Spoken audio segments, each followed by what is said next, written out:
Our guest this episode is Andrew Chestnut, CEO of the Authority Forage. Andrew is on a mission to help thought leaders step into the spotlight and get on more stages. Through his Keynote Architect framework and the Green Room platform, he connects powerful voices with the right audiences. At Authority Forage, he helps entrepreneurs get booked, quoted, trusted, and remembered, turning ideas into engaging keynotes, impactful podcasts, and platforms that lead to real opportunities. He's here to discuss how to craft messages that spark engagement and create momentum for your brand. Please welcome to the podcast, Andrew Chestnut. Welcome, Andrew.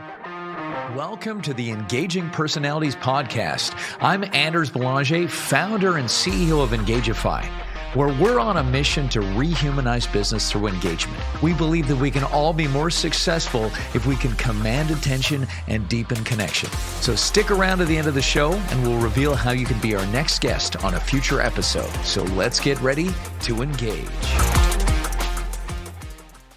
Thank you, Anders. Really appreciate it. Awesome. Thank you for being here. I'm excited to kind of dig in to, what you do. And by the way, I just love Authority Forage. At first, I was having trouble saying it because I was just like Authority Forage because they sound similar, but it sounds cool. And it's like, you're making authority. You're like chink chink, and it's strong authority, right? Like it's forged out of steel is the way I see it in my mind. Exactly. Thank you. What inspired you to start Authority Forge? What was was there a gap in the market you saw or something, or how did that come about? It actually came from just my love of helping people to be able to take their high level information and boil it down so that mere mortals can understand it. So this started off 20 years in the learning industry is how long I've been in that world. And I was really good at explaining complex concepts. I've got a degree in electrical engineering. Tell you that is hard. And I found that I loved doing that side, but as far as like teaching in a traditional role was not my thing. So about 8 years ago, started my entrepreneurial journey. Ended up being laid off from a job. At 300 applications later, said, "Well, that's not really where I need to go. Let me try something different." And so met somebody who turned into being a really good friend and mentor for many years. We started building companies.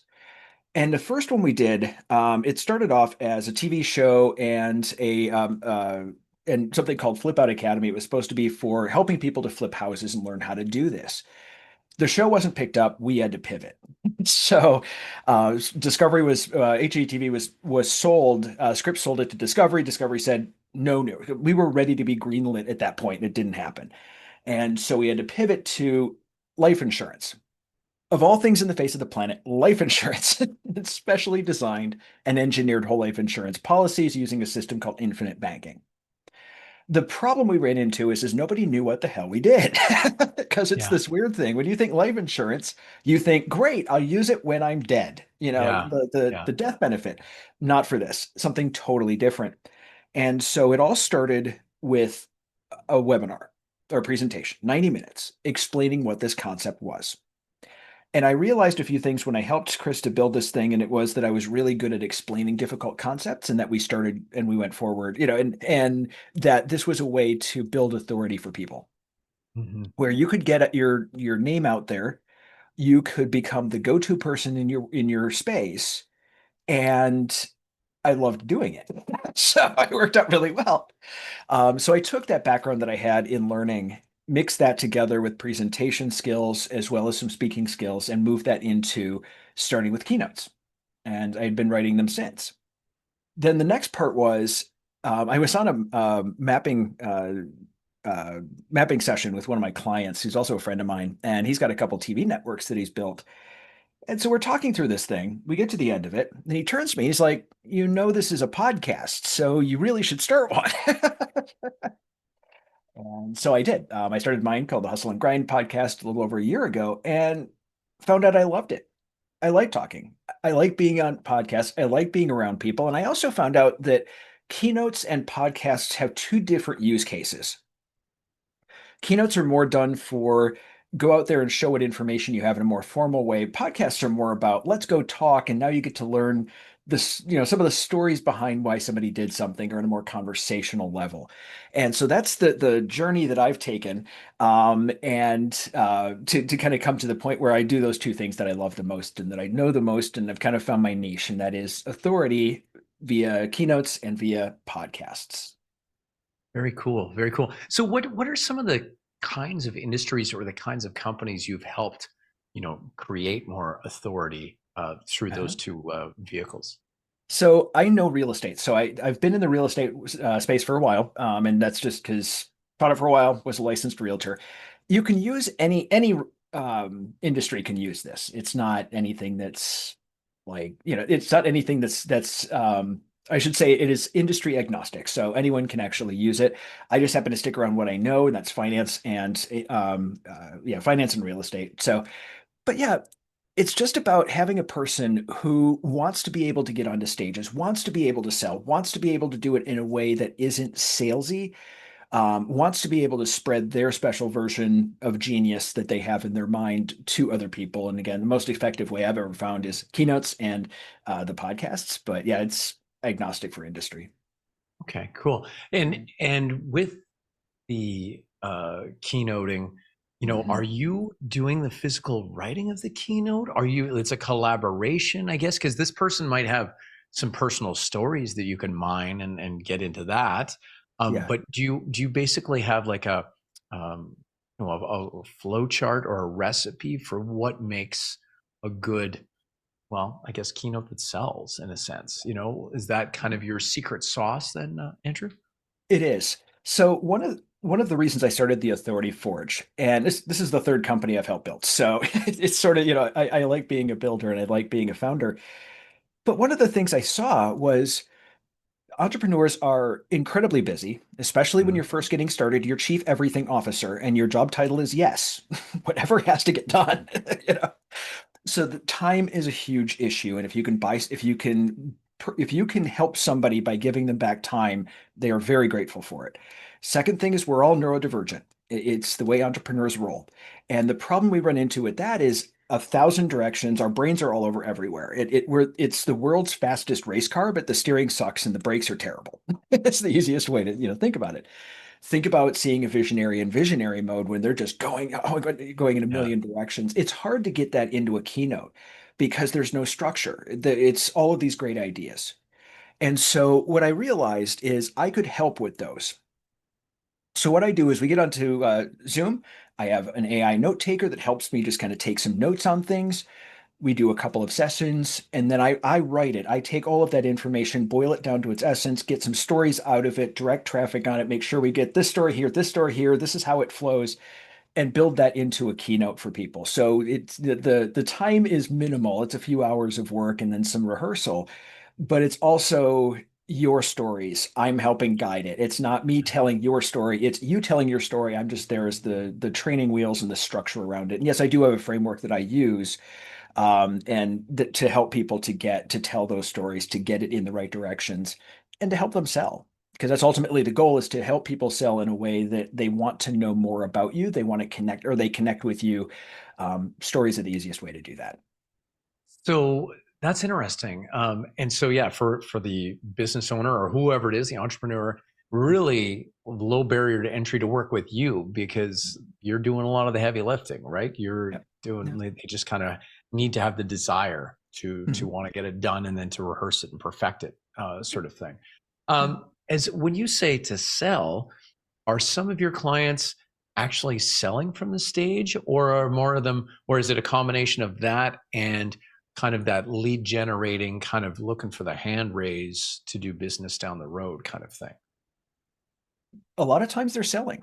Yeah. And so I had one client, I just got done working with her. She did her very first talk in an event that we were at in the beginning of May. And she closed four deals, I mean, on that first try, because Hmm. they got to know her. She has a very compelling Sure. backstory. Sure. She had been kind of hustling in the entrepreneur world for a long time, did a 9 to 5 for a while, then went back to the entrepreneur world, has built a couple of companies. And, it's part of it is closing right away because people want what you have. Is if it's a compelling story and it's a clear story and you have your audience dialed in and you know what you're doing, and that's part of what we help is getting that dialed in. People are it makes it a stupid decision. Of course, I'm going to get to know this person. Yeah. But so to answer your question, yes, part of it is right away. Part of it is also getting relationships down. And it depends on where you're at, what your product price point is. If it's a $10,000 price point, it's going to take a couple touches before people will purchase and get to know you even better. But it Hmm. accelerates that process. It's really all about becoming the go-to person in your industry, as well as having people know, like, and trust you. And Right. it Like in that, interesting, hence the authority, right? Is the yeah, framing of who you are and what you're good at, right? In the absolutely. industry. Yeah. Absolutely. And Okay. an interesting thing happens when you tell a story from stage. This is what happens when your mom's a neuropsychologist, is you know stuff like this. Okay. Your brainwaves sync with the Mm. audiences. You get into this synchronous, it literally create a mastermind. And what that does is now people want to know you more. You've now created that rapport with folks and a very deeply felt rapport. And now it's going to be easier to have them in your tribe. So, like you said earlier, if somebody is not closing immediately, they now know you though. They know your name, and the chances of them in the future converting are much higher. Yeah. Yeah. Now, storytelling plays a huge role. We're just talking about stories and how that connects us.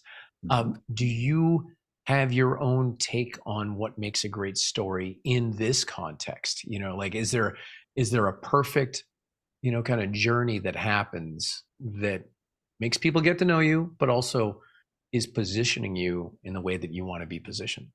So the way that I position it, I have a framework. I call it my Mountain Sherpa Peak sequence. And what it does is the mountain is the thing that I have to overcome. The Sherpa is the person or thing that helps me to do that.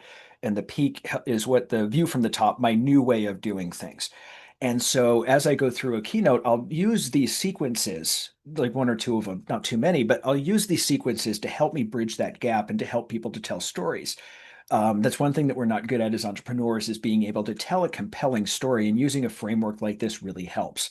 I also will often have my clients go back and say, okay, what were you feeling in that moment? What was the smell? Mm. What was the sound? And take them back to a point where they can just in a tactile way experience it again. And oftentimes what happens is I'll get onto the first session, the first blueprinting session that I have with these folks, and we'll go through a couple of things, high level stuff and that, and then I'll ask them a bunch of questions and they'll tell me these stories. And sometimes they're fully fleshed out, but most of the time they aren't. Then we'll get on to the next one and they'll remember a whole bunch of new things. I remember this story. I remember this time when.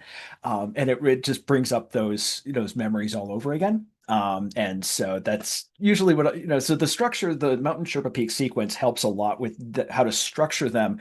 But a lot of times it's take me back to that moment. What did it sound like? What did you feel at that point?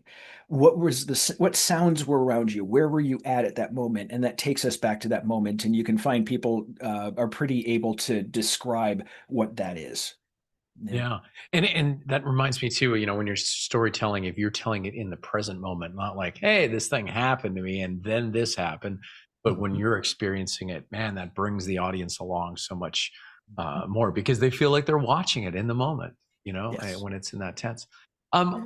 Tell me about the green room. We talked a little bit about it well, I mentioned it in the intro. What is the green room, Andrew? What's going on there? The green room is more of a community of speakers that I have, and what the green room is Ah, designed to do is designed to help speakers to be able to get better. One of the biggest issues we have is getting good, solid feedback on our mm, keynotes. Even if you've done it a bunch of times, you can always do better. I know for me, I record everything I do and I always go back and take a look at it. So that's what the green room is designed to do. It's basically a giant mastermind of speakers to be able to come in, hone your craft. We do a speaker review. So we take your keynote, we review it for you, and it's done by the group so that way, and people will give, speed up on this, maybe rework this a bit, maybe do this a bit. Really helps people to get that feedback to truly dial in what they're doing. Problem is, if you're giving a keynote from stage, the customers won't say anything, or the audience won't yeah. say anything if something's wrong. It's just going to fall flat. They're going to walk away and you're invisible again. So if you do it in a structured environment, that is the best way. That is always the best way to do it. And So yeah, and it's low stakes, right? yeah, Like when you are playing or presenting at a place where it's super important and you want to do well, that's not a place to try out new things or to tweak things, right? So it's nice to have a place to be bad, even Yeah. even if it's not really, that's a. Well, I mean, I'm a magician as a background, and that was one of the things they used to say. You need a place to be bad, to try things out, and then you yeah. can hone it and know it's going to Which be is exactly solid. what you said Yeah, is low stakes. This is yeah. a collaborative thing, and that's really something that's necessary is having that collaborative moment where you've got a group of speakers who want to help. TED Talks are like this. So a lot of TED speakers are brand new. And so there's the course that you go through when you do a TED Talk. I don't know how much you know about the process A behind this, little bit, yeah. but so they go through an entire course. It's about a month and a half, 2 months of rehearsal, just trying to get this together and making sure that your message is there. There's coaches that help you out with this because it's 18 minutes and it's memorized. And so, but when you're on stage, I can remember doing this with a client. We did his TEDx talk at TEDx Farmingdale in New York City, and there was this woman who got onto stage. She had prepped and she had done all the work she needed. Got onto stage, froze, broke down in tears, and ran off stage. Oh, We all felt terrible for her. And so a little while, we thought this might happen.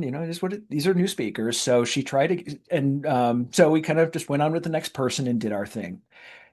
At the end, the producer had gone and had a chat with her just to kind of make sure she's all right, chat you down. mhm. There's a huge level of nerves that happen when you speak for the first time. She came back on again at the end, and the entire audience stood up and applauded Yeah. because she had done something very hard. Yep, it didn't quite go right at first, but she had the ability to do this and she did it and she absolutely freaking nailed her TED Talk. She did a really good job. Mhm. And one of the things to learn from that is she had that safe space to be able to screw up badly and still be able to be fine. And I don't say screw up in a bad way. I say screw up we're entrepreneurs. We are very risk tolerant and we're going to just mess up more times than we will Yeah. ever think. That's I had a chat with a friend of mine the other day and and I told him, I'm like, wow, I really screwed that up. I must be doing it right. Because that's what we do is that it's that ability to mess something up, learn, do, tweak, go in a new direction, Iterate. and not Yeah. allow that fear of failure, that fear of messing something up to let us go, to stop us from moving forward. Mm. So yeah, so always having a good place to do that is it's nice to have that safe place to be able to go in and go, okay, cool, let's see how this hits and to try it Yeah. out. Yeah. Yeah. Now, how do you, because you're writing, I mean, you're obviously pulling from your client, but you're writing this keynote. Do you have to rewrite some things? Like, how do we make it authentic to them? Like, I know it's their stories, their content. Is sometimes they're a little bit of kind of like, oh, I don't say it like that, or like you have to rework things to Part of get that. that is just Yeah. yeah, part of that is just skill, is knowing how to write something still Right. in somebody else's is mindset or still in somebody else's words, but just cleaning it up a bit.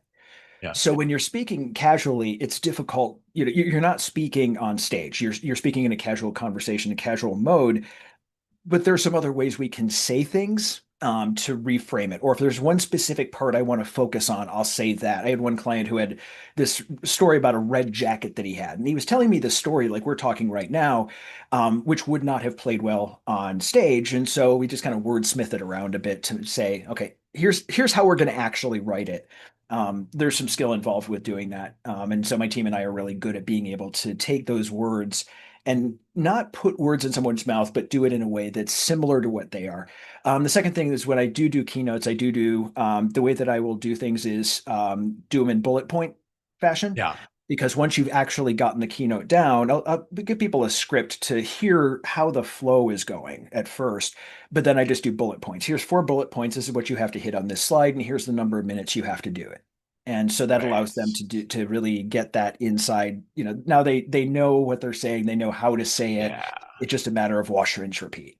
And Yeah. that just allows them to be so much more themselves when that happens. Because that the person maybe that froze with the TEDx, like when you have to memorize something, you get locked in to the exact right sequence because the last line triggers the next line and all of that, right? And doing trade show presentations for many years, I've just been so much more comfortable just knowing the stuff Yep. and then being able to try to get there. And so even if each presentation isn't exactly the same. At least it has a freshness to it, and it has something that doesn't look overly rehearsed and Yeah. just Well, the goal safe, is right? like and the goal is to make you go out and tell your story and tell what you need to that information you needed to get across while giving you the framework enough to be able to do it in a way that you know what you need to say. You're going to say it whatever way happens to hit really well with that audience, but you already know the structure you need to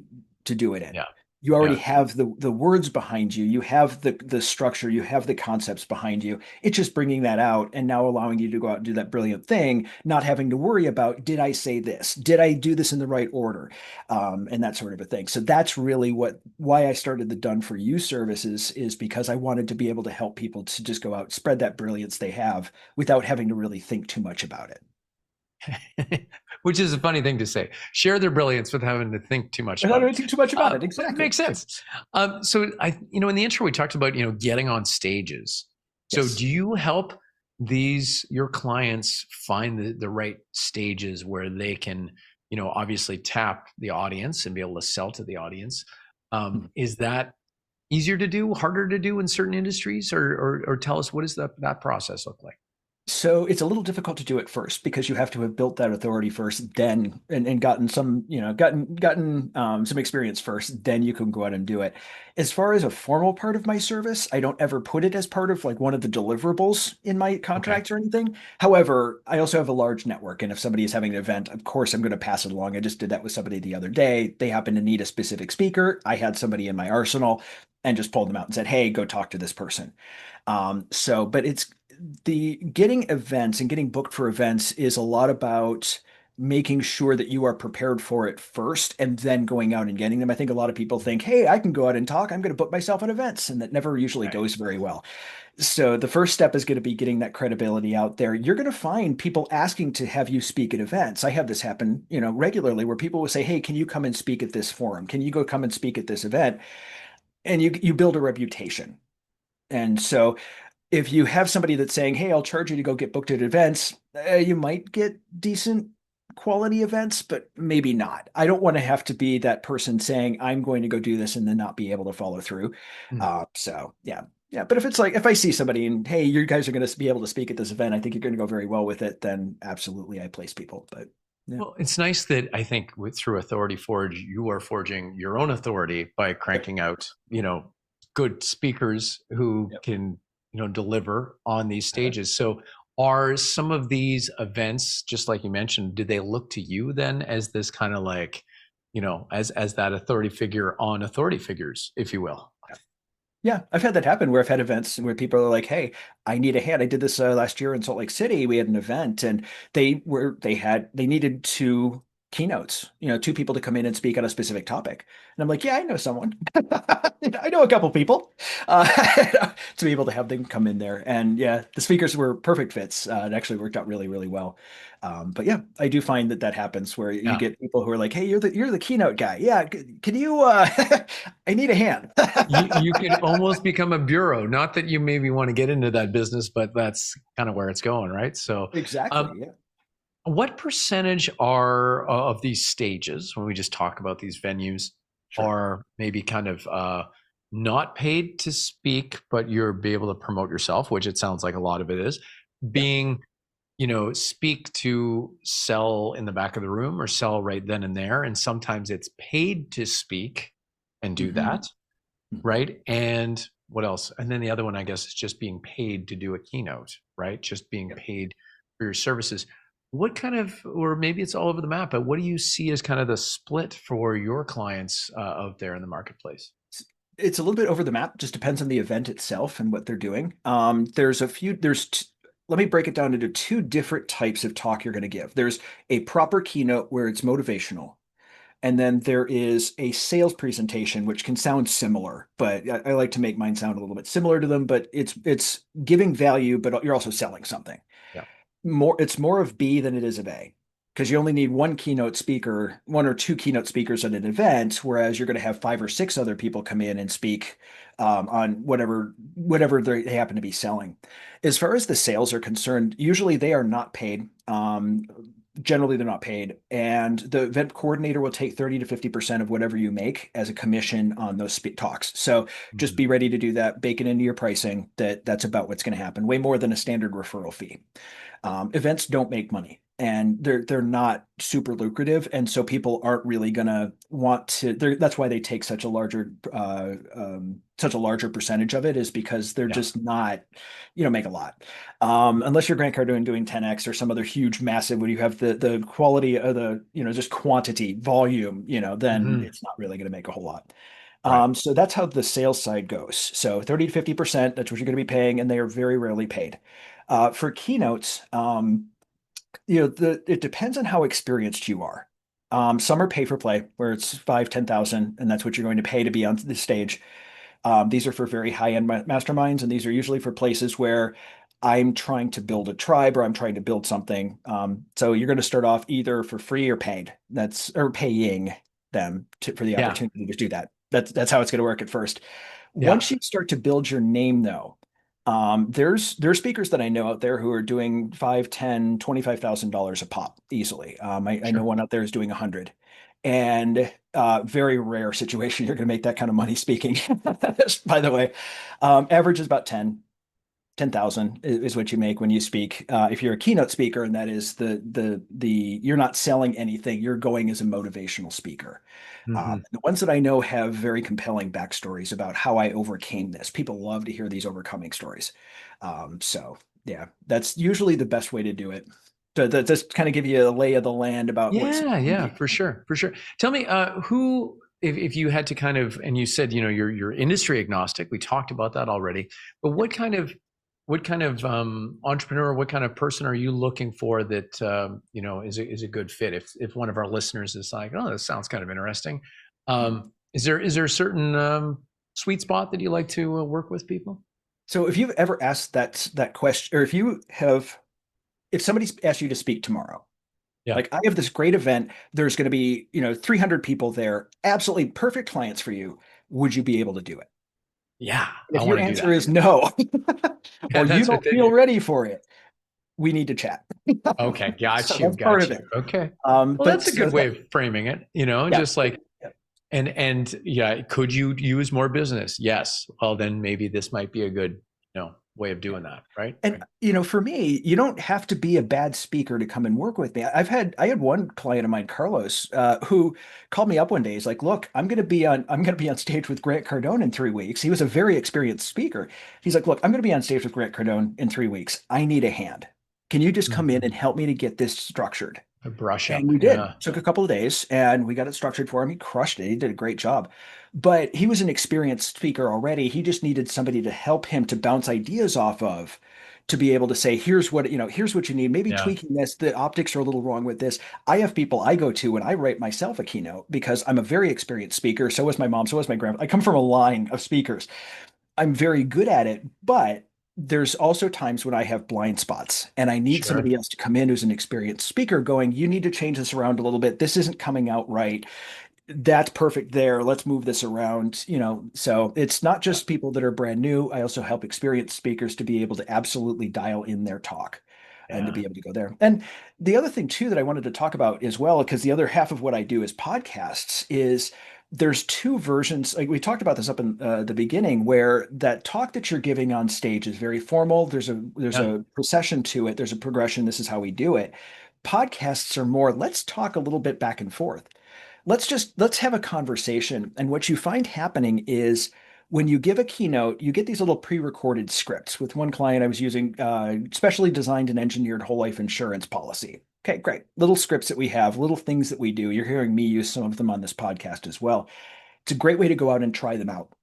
Is doing it on a podcast and being able to say these things. On your own podcast, if you get people around you who are, if you get other very smart people around you, what's going to end up happening is authority by proximity, because you're Right. near Association. someone. Yeah. Association. Yep. Because when you're associated with that person, on my podcast, I've had a couple of Emmy Award winners. That right there gives you a huge amount of clout. And so you get these things where people are like, "Hey, let me go talk about that. This person sounds really cool. Let me go talk to them too." So there's two sides to what I do, and that's why I added in podcasts. So keynotes are my thing, and keynotes have been my thing for a while. I added podcasts because I saw there was another need for it as well. There's another Yeah. side to it where we needed that conversational side where it doesn't sound like somebody standing on stage and talking to you. There's another part to it as well. But yeah, but I just either one of them, I just wanted people to be able to say, just show up. I'll handle the rest. Just Done show for up. you. I'll handle the Love it. rest. Yep. Love it. How can people reach out to you, Andrew? So best way to do it is my website, theauthorityforge.com. They can go take a look at that. I also do a Tuesday webinar. I'll give you the or Tuesday masterclass on how to build authority. I will give you the link so that they can sign up for that as well. Awesome. We'll put that in the notes. Sure. Andrew, thank you so much for coming and sharing what you do and shedding some light on building your authority through keynotes and podcasts. Anytime. And so I also want to give one other thing to your listeners as well while we're Sure. here, because I like to give a give on stuff. So if I will also include a link to a 30-minute authority audit. What we'll do in this is you and I will sit down. I'll see what you have. We'll come up with some ideas on exactly how you can build that authority even farther. Whether or not we work together, you're going to walk away with some sort of value going, here's some of the things you need to think about. Here's some ways that you can take a look at your authority and how you can build it even more. So I'll do that as well Well, for your listeners. wow, what a gift. And so hopefully listeners are hearing that because I mean, just the way the business world is now in terms of personal branding, all of that, it's maybe not be about this job, but elevating yourself to the next gig, to whatever it is, to your own company, all of that, super valuable. So appreciate you doing that for the audience. My Um, pleasure. Thank you again, Andrew. And thank you to all our listeners for tuning in once again. And until next time, you know what to do. Stay engaged. Thank you so much for listening to Engaging Personalities. If you believe this world needs more engagement and you're an industry leader or you have an interesting take on rehumanizing business, go to go.engagify.ai/podcast-guest to apply and come on the show. If you got something out of this interview, do you mind sharing it on your social media? Just grab a quick screenshot with your phone and text it to a friend or post it on the socials. If you know someone that would be a great guest, tag them on social media to let them know about the show. Include the hashtag Engaging Personalities. I love seeing your posts and guest suggestions. We are regularly putting out new episodes and content. To make sure you don't miss any episode, go ahead and subscribe. Your thumbs up, ratings, and reviews go a long way to help promote the show and mean a lot to me and my team. Want to know more? Go to our website, engagify.ai, or follow me on LinkedIn. Thanks for listening and stay engaged.